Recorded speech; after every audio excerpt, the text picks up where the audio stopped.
Welcome to the Folklorama at Home, the virtual experience, presented by the Manitoba government's Safe at Home program. My name is Tanya, and I'll be your travel guide as we check out cultures from around the world, including those in our own backyard. If you'd like to chat with us during this program, feel free to do so in the live chat bar. Otherwise, grab your passports, sit back, relax, and let's head to Africa with our friend Evan Coffee. Hello, sir. Hello there. How are you? Fantastic. Good. And I am great. Thank you very much. Nice and warm with the lovely Winnipeg winter. Beautiful. Tell us about yourself. I was born and raised in Accra, Ghana. Accra is the capital city, and Ghana is a country. And you know, Africa is the continent. Right. And so I'm from West Africa. Okay. Now, in Africa, as a little kid growing up in Africa, I used to play my mom's cooking pots at the age of 5. Okay. And I would Did she appreciate that noise in the kitchen? Trust me. I know sometimes we don't. my mom would just go crazy, and she would go, no, no, no, you can't play my cooking pots. Yeah. If you want to play your drums or play your music, go somewhere else. And so I end up going to a dump place or garbage, and I'll pick empty cans. Ice cream pails, Okay. and bring them home, and then I'll be playing my music and playing it, and then my mom would say, no, take them back. And as a little kid growing up, I was tiny little boy, short, and I'll pick all those tall boys, and then I'll give them the musical instrument, the empty cans, and I'll tell them, you play this, you play that, you play this, you play that, and they'll be playing, and I'll be standing in front of them, and I'll be dancing. I said, okay, let's follow me.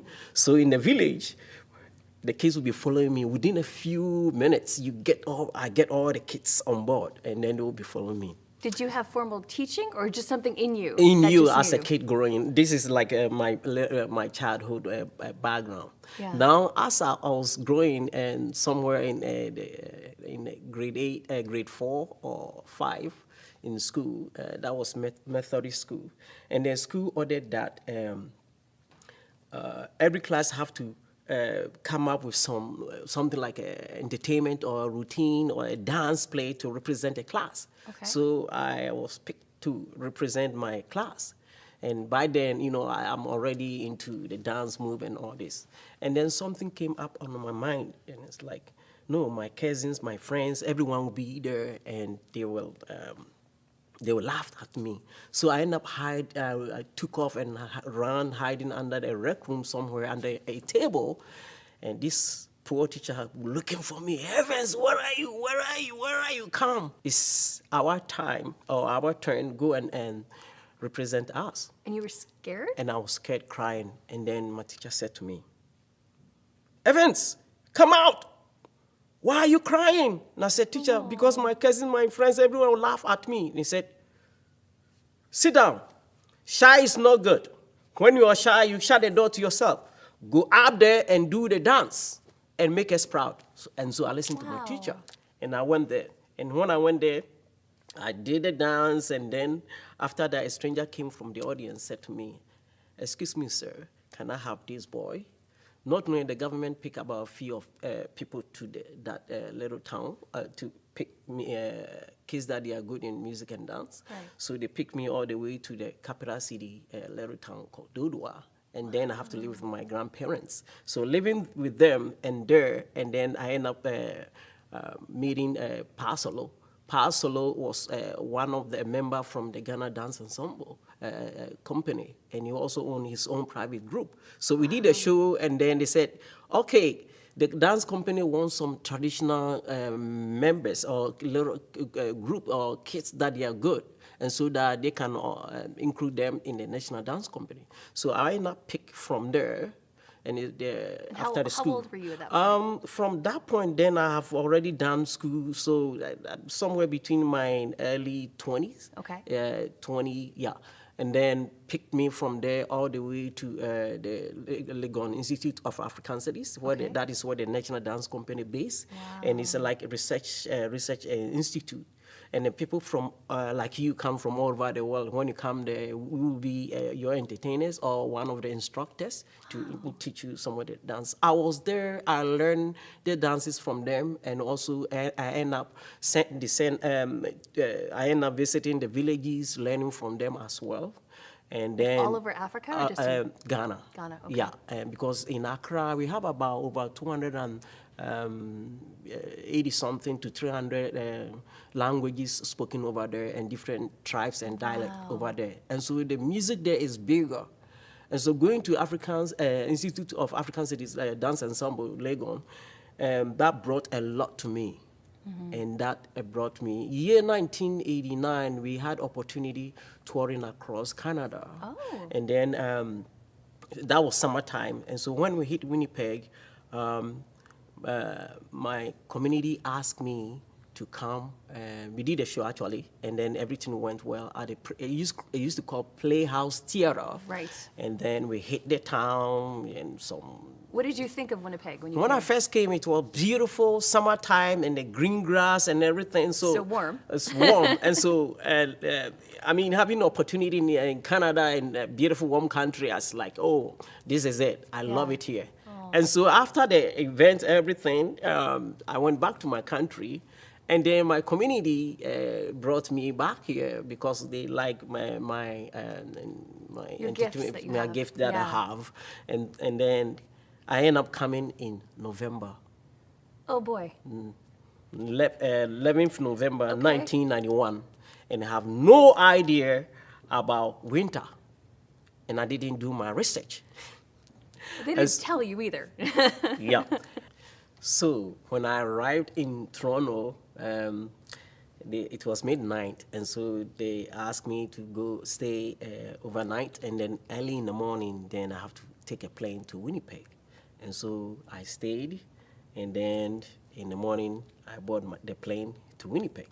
Now, on the plane, somewhere a few, like an hour and a few minutes, somewhere on the way, you know, someone new coming from Africa, you know, I have no idea about winter and then all this. You've only seen Winnipeg in the summer. Yes. And so on the plane, within a few minutes, people stood up. They pulling all these toques and mitts and jacket. And then I'm looking at myself and I said, oh, maybe I boarded a wrong plane. Yeah. And then a lady sitting beside me, then I said, excuse me, lady, is this plane going to Winnipeg? She said, yeah. Then I said, why? Are they pulling all these toques and all these jackets and mitts? Are they going fishing or hunting or something? They said, no, no, no, no. You see that thing there? Look through the window. So I was looking, sitting by the window, yeah. So I looked down, then I said, that white thing, like sugar? He said, yeah. I said, It's what not is sugar. that? No. He said, that is ice, snow. It's minus 45. When you go out like this outfit, you'll be frozen to death. Trust me. As soon as I heard that, the first thing is like silent. Yeah. And then tears. And then they keep on going down, keep going down. All I'm doing is just looking at it, and I know I'm going to die. You don't tell any African or someone coming from something like that. You go out, you'll be frozen to death.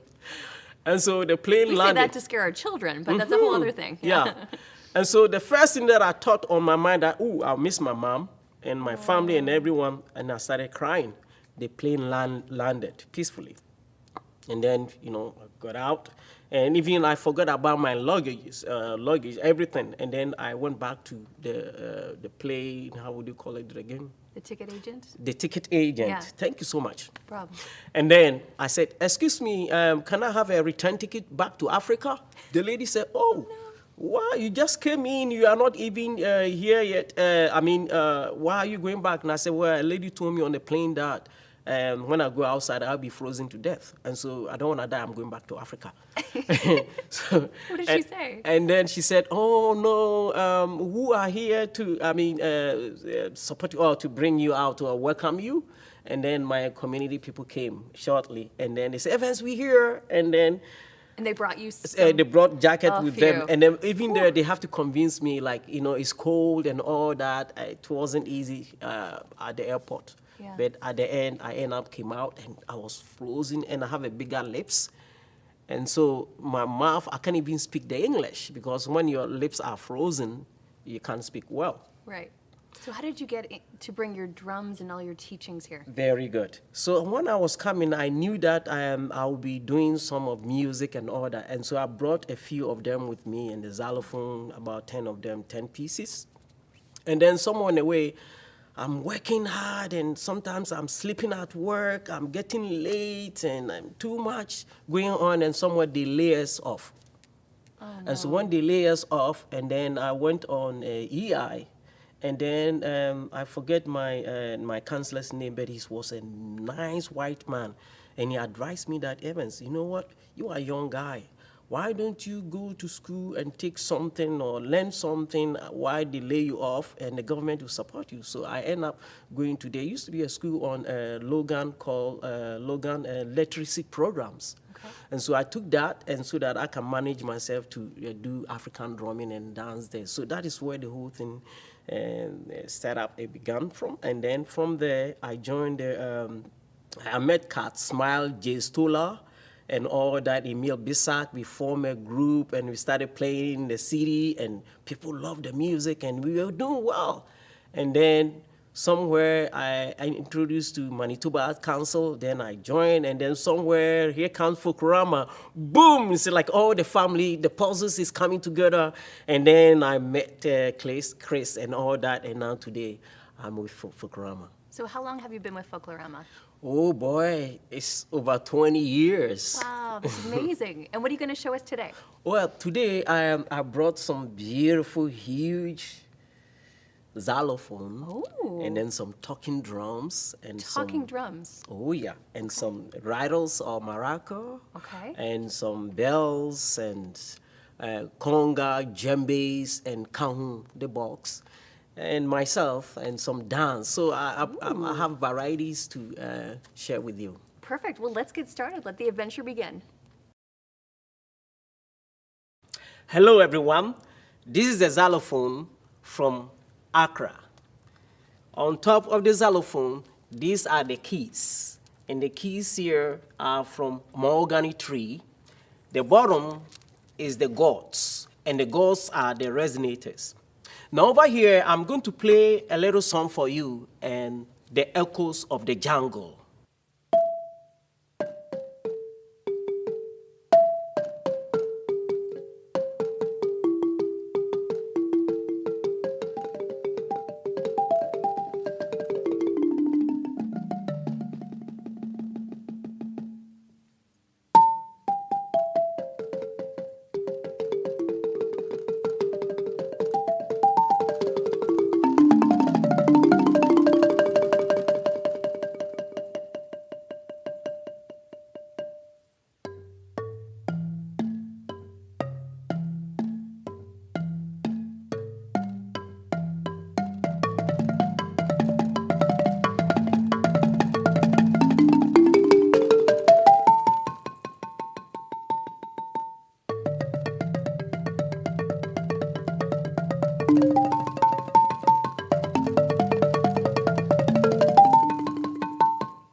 This is Madame Leven over here, and she's my student. Over here, she's going to accompany me with conga.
here, I'm going to do a song about Kumbele Kumbele. Everyone say Kumbele Kumbele. Kumbele Kumbele. Kumbele was a great warrior, young boy. One day, Kumbele decided to go to the jungle, study from the animals in the jungle, what they eat and what they drink, and how they move from trees to trees. His ideas was to get all the beautiful movements from the animals to put it together to create African dances for me and you. Olden days in the jungle, all the animals, they used to speak one language. Until that day, the boy went there. All the animals in the jungle, they were all upset. And they all began to scream. Now over here, everyone, I'm asking you, please, go get your drums, and you're all going to follow me to play our pots and pans. Okay, everyone at home, I would like you to give me this beat.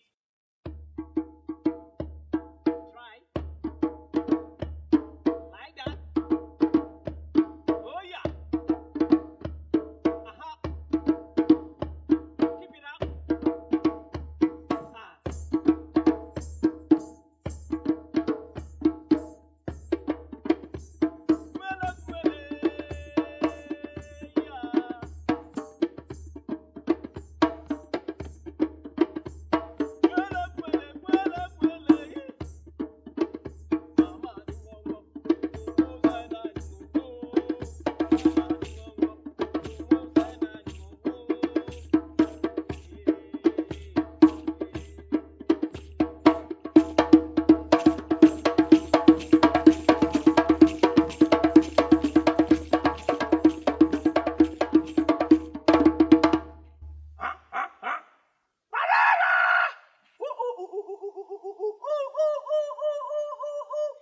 Imitate me.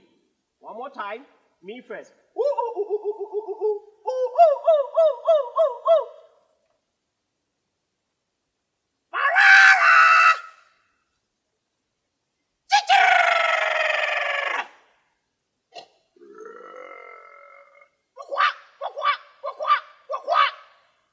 And then the jungle came live. And then all the animals. Here comes the tiger.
That is the jungle song, and that is why today we have African dances. And so that means 60% of African dance are by what? The nature. And then the 40% is by me and you. So everyone enjoy it. Now that you energize, I would like you to get up and boogie with me. I know you all have been dying to dance for months. I have too. Mr. Coffeeman, take it away. Okay, everyone, first of all, close your feet. You may hold your hips and you all bounce your knees together. Here we go in the 1, 2, 3, 4, 5, 6, 7, 8, and 1, 2, 3, 4, 5, 6. Wave like a tree. Wave and down. Wave down. Wave down. Wave. Now return you. Hold your hips. 2, 3, 4, 5, 6, 7, reverse. 1, 2, 3, 4, 5, 6, 7, down. 1, 2, 3, 4, 5, 6, 7, and 10 again. Like that, like that, like that.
Thank you for joining us for Folklorama at Home, the virtual experience.